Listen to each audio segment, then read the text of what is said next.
শেখ হাসিনা ভয় পাওয়ার মানুষ নন, কারণ তিনি বঙ্গবন্ধুর মেয়ে। বঙ্গবন্ধু মুজিবের মেয়ে ভয় কাকে বলে তা জানেন না। তার অভিধানে ভয় বলে কোনো শব্দ নেই।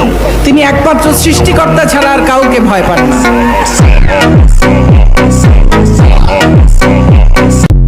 হাসিনার পালে হাওয়া, ভারতের চালে বিদায় ডক্টর ইউনূস। অন্যের ওপর দোষ চাপানো বাংলাদেশের অন্তর্বর্তী সরকারের অভ্যাস, ভারত। এবারে বিস্তারিত। বাংলাদেশের রাজনীতিতে দ্রুত পরিবর্তন ঘটছে। দীর্ঘদিন ধরে ক্ষমতায় থাকার চেষ্টা করলেও ডক্টর মোহাম্মদ ইউনূস আন্তর্জাতিক অঙ্গন ও অভ্যন্তরীণ চাপে ক্রমেই দুর্বল হয়ে পড়ছেন। বিশেষ করে ভারতের সাম্প্রতিক কূটনৈতিক পদক্ষেপ তার অবস্থান নড়বড়ে করে দিয়েছে। রাজনৈতিক মহলে এখন জোর গুঞ্জন, ভারতের কৌশলী চালে বিদায় নিতে যাচ্ছেন ডক্টর ইউনূস, আর শেখ হাসিনার পালে লেগেছে ফেরার হাওয়া। ভারতের কূটনৈতিক তৎপরতা। দিল্লির সাম্প্রতিক সময়ে বাংলাদেশের ভবিষ্যৎ রাজনীতি নিয়ে সক্রিয় ভূমিকা নিয়েছে। একাধিক বৈঠক ও নীতি নির্ধারণী আলোচনার মাধ্যমে ভারত স্পষ্ট বার্তা দিয়েছে, বাংলাদেশে স্থিতিশীলতা নিশ্চিত করতে তারা শেখ হাসিনার ওপরই আস্থা রাখছে। রাজনৈতিক বিশ্লেষকদের মতে ভারতের এই অবস্থানই মূলত হাসিনার ফেরার পথ মসৃণ করেছে।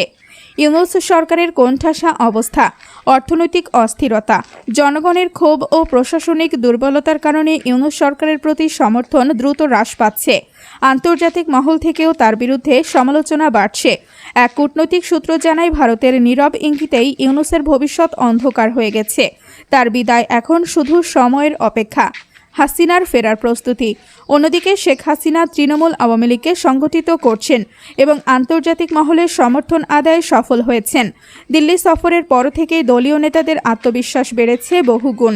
আওয়ামী লীগের কেন্দ্রীয় এক নেতা বলেন, ভারতের সমর্থন মানেই হাসিনার ক্ষমতায় ফেরা প্রায় নিশ্চিত। এবার জনগণও তার পক্ষে। বিশ্লেষকদের দৃষ্টিতে সমীকরণ। রাজনৈতিক বিশ্লেষকরা বলছেন, ভারত দীর্ঘদিন ধরেই বাংলাদেশের রাজনৈতিক স্থিতিশীলতার প্রশ্নে সিদ্ধান্তমূলক ভূমিকা রাখছে। ডক্টর ইউনূসকে বিদায় জানানো এবং শেখ হাসিনাকে সামনে আনা তাদের স্বার্থ সিদ্ধির অংশ। এক বিশ্লেষক মন্তব্য করেন, বাংলাদেশের ক্ষমতার পালাবদলে ভারতের প্রভাব সবসময় গুরুত্বপূর্ণ ছিল। এবারও হাসিনার পালে হাওয়া লাগার পেছনে দিল্লির চালই মুখ্য। ভারত হাসিনার সম্পর্ক ও সহযোগিতা।